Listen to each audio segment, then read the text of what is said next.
राहुल गांधी की भारत जोड़ो यात्रा में लगे मोदी मोदी के नारे। प्यार से किस तरह से राहुल गांधी ने दिया जवाब, आगे जाके बतलाऊंगा। और दूसरी तस्वीर, प्रधानमंत्री नरेंद्र मोदी अपनी माताजी से मिलते हैं और भारतीय जनता पार्टी का नेता संबित पात्रा जो कहता है वही बात लगभग तमाम गोदी मीडिया पत्रकार कहते हैं। जो टूल किट सामने आया उसकी चर्चा। मगर सबसे पहले दोस्तों, मुकेश अंबानी के न्यूज चैनल का यह एंकर जो है वो ट्वीट कर रहा है। यह वही पत्रकार है जिस पर दंगा भड़काने को लेकर एफआईआर है। वैसे तो ये लोग राहुल गांधी की भारत जोड़ो यात्रा की चर्चा बिल्कुल भी नहीं करेंगे।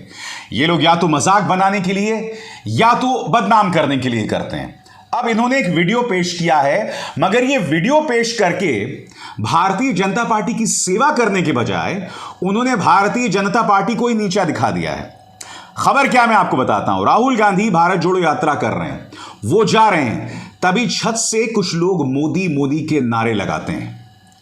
आप सोचेंगे राहुल गांधी बौखला जाते हैं, ऐसा होता नहीं है।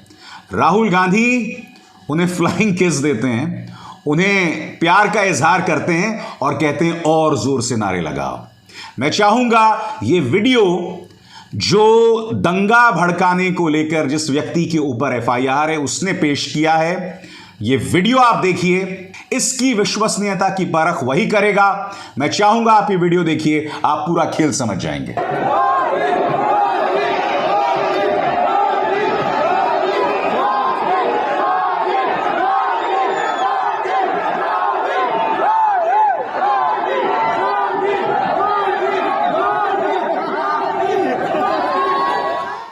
तो देखा आपने, राहुल गांधी जा रहे थे, कुछ लोग मोदी मोदी करते हैं। राहुल गांधी बौखलाने के बजाय उन्हें प्यार से उन्हें फ्लाइंग किस देते हैं, प्यार का इजहार करते हैं और कहते हैं और जोर से नारे लगाओ।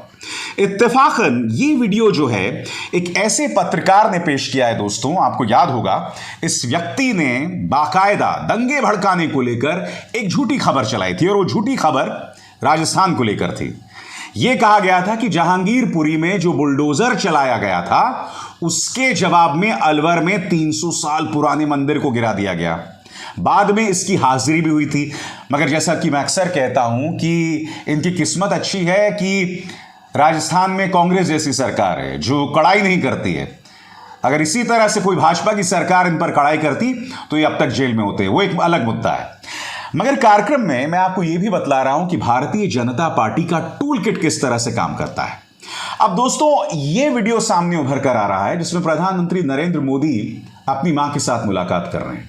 सबसे पहले एक बात बता दूं, आप जानते हैं जब भी मैं प्रधानमंत्री को देखता हूं अपनी मां के साथ मिलते हुए, मैं काफी इमोशनल हो जाता हूं, क्योंकि मैं अपनी मां का भक्त हूं, ठीक है, और मैं अपनी मां के प्रति बहुत ज्यादा इमोशनल हूं। इसलिए प्रधानमंत्री जब भी अपनी मां से मिलते हैं मुझे ये मंजर बहुत अच्छा लगता है। हां, जो चीज अटपटी लगती है, वो क्या अटपटी लगती है मैं आपको बताता हूं कि प्रधानमंत्री को अपनी मां से मिलने के लिए कैमरास की क्या जरूरत है, नंबर एक।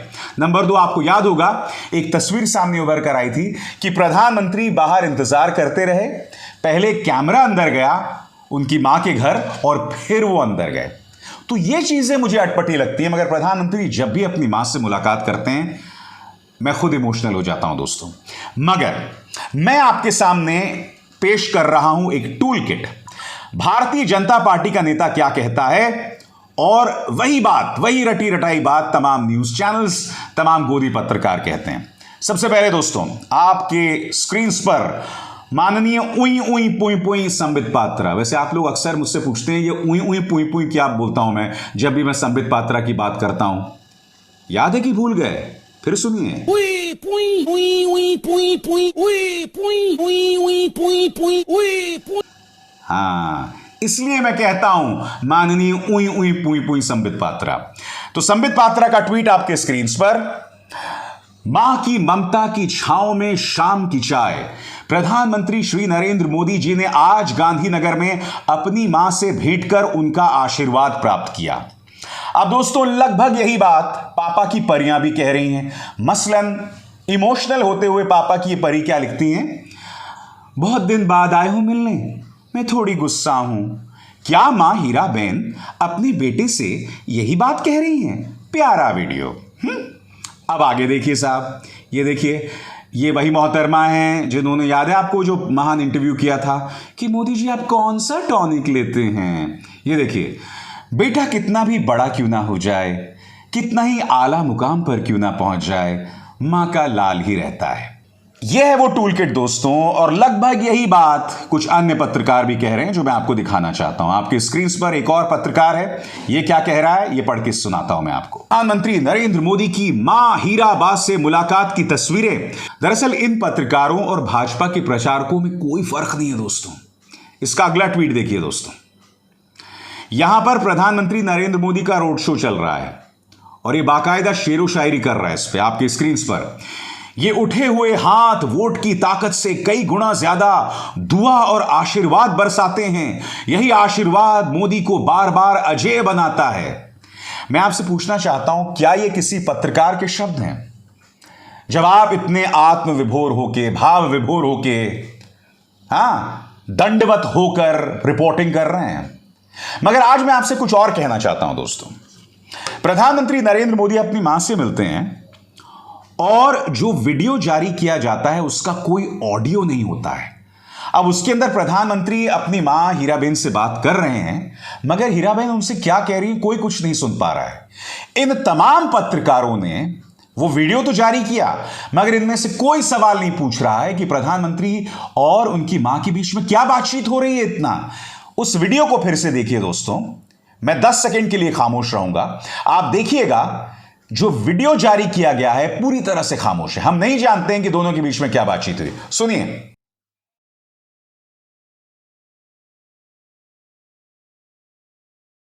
अब मैं आपसे एक सवाल पूछना चाहता हूं। मैं जानता हूं आप लोगों में से कई लोग गुस्सा होंगे, आप में से कई लोग कहेंगे कि अभिसार तुम्हें शर्म नहीं आती? मोदी जी और उनकी मां के बीच जो बातचीत है वो उनका अपना निजी लम्हा है, तुम क्यों सुनना चाहते हो? सही कहा आपने। मोदी जी और उनकी मां के बीच की जो मुलाकात है वो एक निजी लम्हा है, एक प्राइवेट मोमेंट है। वहां पर कैमरास का क्या काम? और जिन लोगों ने उस ऑडियो को दबा दिया है यह कहकर कि भाई प्रधानमंत्री नरेंद्र मोदी और उनकी मां के बीच जो बातचीत हो रही है वो उनकी निजी बातचीत है, आप मुझे एक बात बताइए, उस वक्त वहां कुछ कैमरे मौजूद रहे होंगे ना? तो उनकी मां और प्रधानमंत्री के बीच जो बातचीत हो रही है वो तमाम कैमरामैन ने सुनी होगी। तो ऐसा तो नहीं है ना कि जो बातचीत हो रही है मां उन्हें क्या कह रही है वो किसी और को नहीं पता था, परिवार के बाहर किसी और को नहीं पता था, ऐसा तो नहीं है। वो तमाम कैमरामैन जो वहां मौजूद थे सब सुन रहे होंगे। तो ये वाहियात लॉजिक मुझे मत दीजिए कि अभिसार मोदी जी और उनकी मां के बीच क्या बातचीत हो रही है आप क्यों सुनना चाहते हैं। सही कहा। मैं तो उस तस्वीर को भी नहीं देखना चाहता हूं जब प्रधानमंत्री चुनावों के दौरान या किसी बड़े राजनीतिक मौके के दौरान अपनी मां से मिलने जाते हैं। मैं तो वो तस्वीर भी नहीं देखना चाहता हूं। मेरा यह मानना है कि अगर तो आपकी मां राजनेता है, जैसे राहुल गांधी, उनकी भारत जोड़ो यात्रा में सोनिया गांधी शामिल हुई। आप जानते हैं कि 10 साल के लिए सुपर प्राइम मिनिस्टर थी वो देश की, और अब भी एक तरह से कहा जा सकता है कि वो कांग्रेस की एक बहुत ही अजीम ताकत हैं, राजनीतिक शख्सियत हैं। एक वक्त वो देश की प्रधानमंत्री बन सकती थी। तो सोनिया गांधी जब शामिल होती हैं और राहुल गांधी इस तरह की उनके साथ तस्वीरें खिंचवाते हैं तो यह ना भूलें कि सोनिया गांधी एक राजनीतिक शख्सियत हैं। मगर जब प्रधानमंत्री चुनावों के दौरान या किसी बड़े राजनीतिक मौके के दौरान अपनी मां के साथ अपनी तस्वीरों को साझा करते हैं, तमाम मीडिया को वहां बुलाते हैं और तमाम जो मीडिया की जो पापा की परियां हैं इस तरह से इमोशनल होकर अपने दर्शकों पर इमोशनल अत्याचार करती हैं, तो ये बात हजम नहीं होती। मैं दोहरा दूं, मैंने कार्यक्रम की शुरुआत में कहा कि मोदी जी जब भी अपनी मां, जिनकी उम्र शायद 100 साल की है, जब भी मिलते हैं वो मुझे बहुत ही इमोशनल लम्हा लगता है। मैंने बताया ना, मैं अपनी मां का भक्त हूं। तो मैं जब भी मोदी जी को मिलते देखता हूं, अंग्रेजी में एक शब्द है क्यूट, वो लम्हा, वो मोमेंट मुझे बहुत क्यूट लगता है। मगर उस लम्हे का इस्तेमाल राजनीतिक तौर पर न किया जाए। अब चलिए, प्रधानमंत्री नरेंद्र मोदी की अपने मां से मुलाकात की तस्वीरें कल की हैं, मगर आज जब अहमदाबाद वोट डाल रहा था और प्रधानमंत्री नरेंद्र मोदी ने खुद अपना वोट डाला, क्या आप जानते हैं कि न्यूज चैनल्स में प्रधानमंत्री नरेंद्र मोदी की लाइव तस्वीरें दिखाई गई? 2.5-3 घंटे तक तमाम न्यूज चैनल्स ने प्रधानमंत्री को दिखाया। मैं आपसे एक सवाल पूछना चाहता हूं, यह चुनाव आचार संहिता का उल्लंघन नहीं है? यानी कि बाकी पॉलिटिकल पार्टीज के नेताओं को तो आप दिखा नहीं रहे हैं, आपने 2.5 घंटे तक प्रधानमंत्री नरेंद्र मोदी को दिखाया। अब कांग्रेस ये आरोप लगा रही है कि प्रधानमंत्री नरेंद्र मोदी ने रोड शो कर डाला, वो भी वोटिंग वाले दिन, जो अप्रत्याशित है। चुनाव आयोग पूरी तरह से खामोश है। हमारा वही सवाल है, आखिर क्या वजह है कि चुनाव आयोग खामोश बना हुआ है? पवन खेरा ने करारा हमला बोला है। क्या कह रहे हैं पवन खेरा, आइए सुनते हैं। प्रधानमंत्री वोट देने निकलते हैं, 2.5 घंटे का रोड शो करते हुए निकलते हैं। आपकी मजबूरियां हैं, आप दिखाते हैं लाइव। चुनाव आयोग की क्या मजबूरियां हैं कि वो लाइव भी देखता है, चुप भी रहता है। गांधी जी के 3 बंदर हुआ करते थे, उन्हें कुछ दिखाई नहीं देता, उन्हें कुछ सुनाई नहीं देता। कल रात को हमारे आदिवासी एमएलए दांता, एक विधानसभा क्षेत्र है, उसके उम्मीदवार कांति भाई खराड़ी दोपहर को चुनाव आयोग को लिख कर देते हैं कि मुझे अतिरिक्त सुरक्षा दी जाए, मेरे को खतरा है। चुनाव आयोग को न सुनाई देता है, न दिखाई देता है, कुछ नहीं। रात को उन पर जानलेवा हमला होता है, वो जंगल में जाकर छिप जाते हैं। रात को 2:30-3 बजे जाकर उनको हम बचा पाते हैं। चुनाव आयोग चुप। इसमें पवन खेरा कहीं ना कहीं अपने उस उम्मीदवार की भी बात कर रहे हैं जिस पर जानलेवा हमला हुआ, जो लगातार चुनाव आयोग से गुहार लगाता रहा कि मुझे सुरक्षा दी जाए, मगर चुनाव आयोग खामोश बना रहा। विडंबना देखिए दोस्तों, इस वक्त सुप्रीम कोर्ट में चुनाव आयोग के ऊपर 5 जजों की एक खंडपीठ जो है वो फैसला सुनाने वाली है। और जिरह के दौरान क्या बातें सामने उभर कर आई? पहली बात, चुनाव आयोग के बारे में सुप्रीम कोर्ट ने कहा कि टी.एन. शेषन से सीखिए। दूसरी बात, सत्ता की कठपुतली मत बनिए। तीसरी बात, अगर प्रधानमंत्री नरेंद्र मोदी या प्रधानमंत्री पर आरोप लगे कोई, तो क्या आप कोई कार्रवाई करेंगे? और इसका जवाब इस घटना से मिल गया है, इन 2 घटनाओं से मिल गया है जिसको लेकर कांग्रेस जो है आरोप लगा रही है।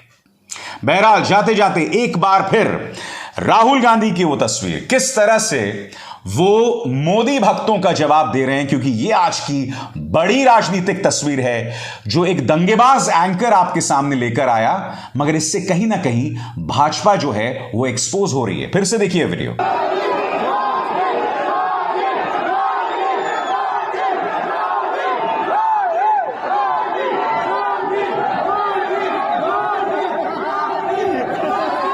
तो राहुल गांधी इस तरह से ट्रोलिंग का, नफरत का जवाब दे रहे हैं अपनी इस भारत जोड़ो यात्रा के दौरान, मगर 100 करोड़ का सवाल वही है।